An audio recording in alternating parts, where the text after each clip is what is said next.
depends on the path. It depends on an individual's effort. It does not come. You cannot attain cessation without making an effort. So one could say that the path that leads to the cessation is the cause that leads to the cessation. So within the teachings on the Four Noble Truths, what we find are two sets of cause and effects, which are all aimed at enabling the individual to fulfill this fundamental aspiration to be happy and to overcome suffering.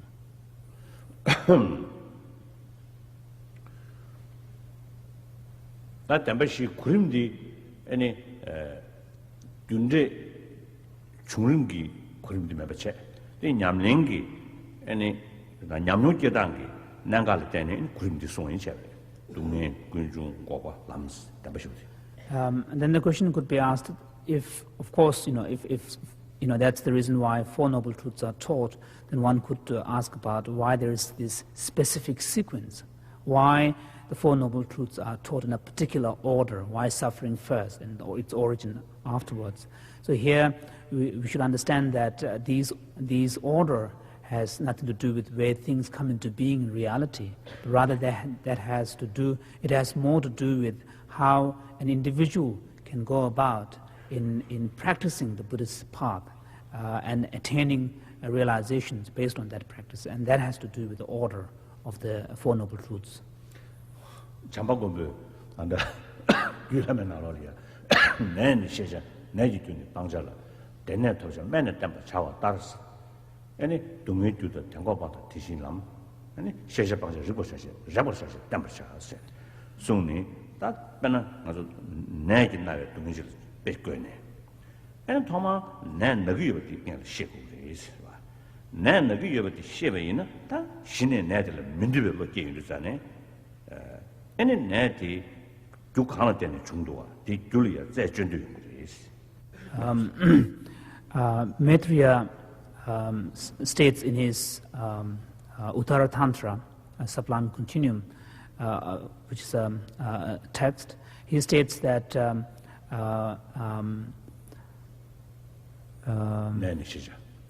he states that one must recognize that one is suffering. So the illness has to be first recognized, and then the causes of illness to be avoided, and the state of sort of cure must be sought, and then the medicine that would lead to that cure is something that one must take or adopt. Similarly, suffering is something that one must recognize, and the origin of the suffering is something that one must abandon. And the cessation of suffering and its origin is something that one must aspire to actualize, and then the paths that would lead to to that cessation must be realized. So what this points to is that here the analogy that is used to explain the way in which realizations based on the Four Noble Truths could be attained, the analogy used here is the example of a sick person. In order for that sick person to get well, the first step is that the sick person must know that he or she is sick or he or she is ill. But without that, the desire to become well or cured from that sickness would not arise. And once you have that recognition, awareness that you are sick, then of course you will try to find out what led to it, what were the conditions that led to it, and what makes you even more sick. Once you have recognized that, then you will also gain a sort of an understanding whether it could be cured or not, and then you will have sort of a wish to be free from that illness. Once you have that wish, then you will apply all the medical. 내가 타나 사람이 내 나라 그런 얘기가 없지. 위십시오. 근데 내가 두 어떤 여백 그것도 어떻게 다 도상 준 거. It's not just a mere wish, but also once you have recognized what are the conditions that led to your illness, you will also have a stronger desire to be free from that, because in a sense, you will also have a conviction that you can overcome that illness. Once you have that sort of conviction, then you will also apply all the medications and get treatment and so on. Similarly, unless you know that you are suffering, your desire to be free from suffering would not arise in the first place. So the first step for a practicing Buddhist is to recognize your state of being as a dukkha, in the nature of suffering.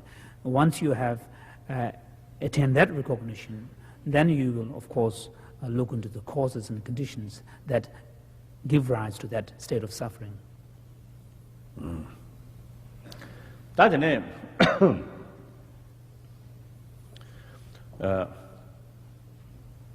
자든데 인도 동네에 타르에 따단도 대화지 그게 가서라 따단도 대화 대당 대두지 따 탑람지 예바 인자네 아니 수족이 민두비 동네 삼야디 따 중전된 말이에요. It's very important to understand the context of the Buddhist emphasis on developing this profound recognition of being in the state of suffering or dukkha. Otherwise, there is a danger of misunderstanding the Buddhist spiritual kind of approach, outlook, and thinking that Buddhism demands a lot of morbid thinking. Being sort of pessimistic and thinking only about suffering. The reason why Buddha emphasized so much on developing a profound insight into the nature of suffering is because there is an alternative, there is a way out, there is a possibility of a freedom from that suffering. That's why the recognition or realization of the nature of suffering becomes very important, because the stronger or more deep your insight into the state of suffering is, the stronger the force of your aspiration to gain freedom from that would become. So it is important to understand that this emphasis on the nature of suffering and the Buddhist spiritual path is within the context of a wider perspective, where there is an appreciation that there is a way out, that there is a possibility of a freedom from that suffering. Otherwise, if there is no possibility of a freedom from suffering, if there is no concept of a liberation from suffering, then it is totally pointless to spend so much time reflecting on suffering. It would be just useless.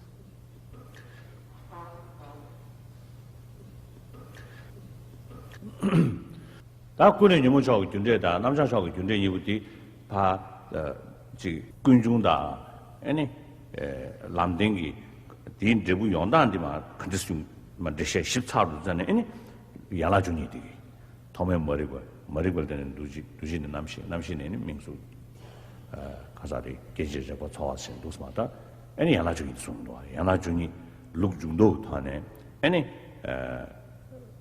가서 그게 코 죽도체 코 룽중도 하네 머리번에 맞아 것이부터 마송야다 야는 야 다갈래 양고 루주도 니수니 것이 된지 아니 계획 된지도 좀 계획 된지 아니 시베 된지는 좀 도시야 저는 그런 루중도 니샤 루중도 니도 하는 마시니 가다 군인 유무초 코 죽수치.